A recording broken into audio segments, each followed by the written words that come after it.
नमस्कार, मैं रोहित कुमार। बिहार में कुछ राहतों के साथ लॉकडाउन 4 लगा दिया गया है और ये लॉकडाउन 4 जो है यानी कि लॉकडाउन 4 जो है वो राज्य में 8 जून तक प्रभावी होगा। नीतीश कुमार की अध्यक्षता में हुई उच्च स्तरीय बैठक के बाद क्राइसिस मैनेजमेंट जो ग्रुप है उसकी तरफ से इस बात का ऐलान किया गया है कि जो लॉकडाउन राज्य में 1 जून को समाप्त हो रहा था उसे अब 8 जून के लिए तक के लिए बढ़ाया जा रहा है, क्योंकि कोरोना के संभावित खतरे को फिलहाल नज़रअंदाज करके सब कुछ नहीं खोला जा सकता। यानी कि चरणबद्ध तरीके से एक एक करके चीज़ें खुलती चली जाएंगी। यानी कि जून के आखिर तक आप ये मान के चलिए कि सब कुछ अगर सामान्य रहा तो जनजीवन को भी सामान्य करने संबंधित जो दिशा निर्देश हैं वो सरकार की तरफ से आ सकते हैं।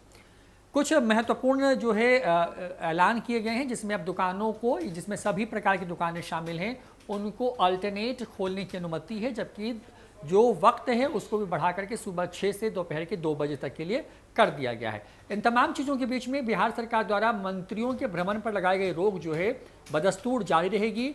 इसका मतलब ये है कि मंत्री अपने क्षेत्र या फिर प्रभार वाले जिलों में जाकर के वहाँ पर किसी प्रकार की जो फिजिकल विजिट है वो नहीं कर पाएंगे।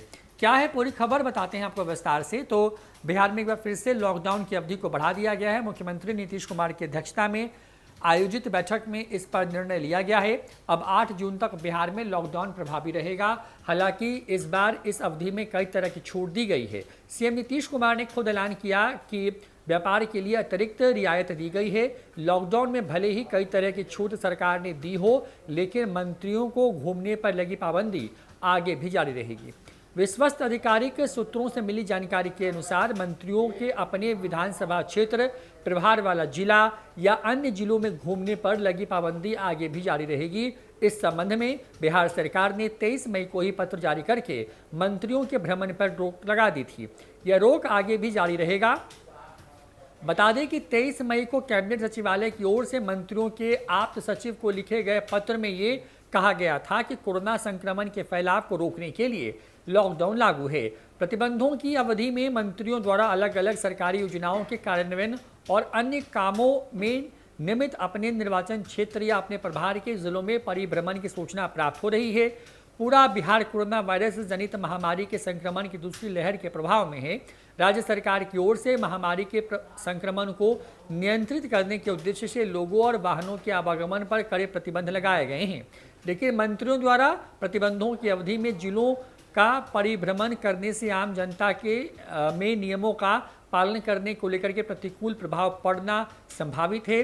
मंत्रियों के आप्त सचिवों को लिखे गए पत्र में कहा गया था कि वो मंत्री से अनुरोध करें कि प्रतिबंध की अवधि के दौरान किसी भी तरह की जानकारी प्राप्त करने के लिए वो अपने निर्वाचन क्षेत्र या अपने प्रभार के जिले या किसी अन्य जिलों का परिभ्रमण ना करें। किसी प्रकार की समीक्षा जो है अगर आवश्यक हो तो वीडियो कॉन्फ्रेंसिंग से माध्यम से करने की बात कही गई थी।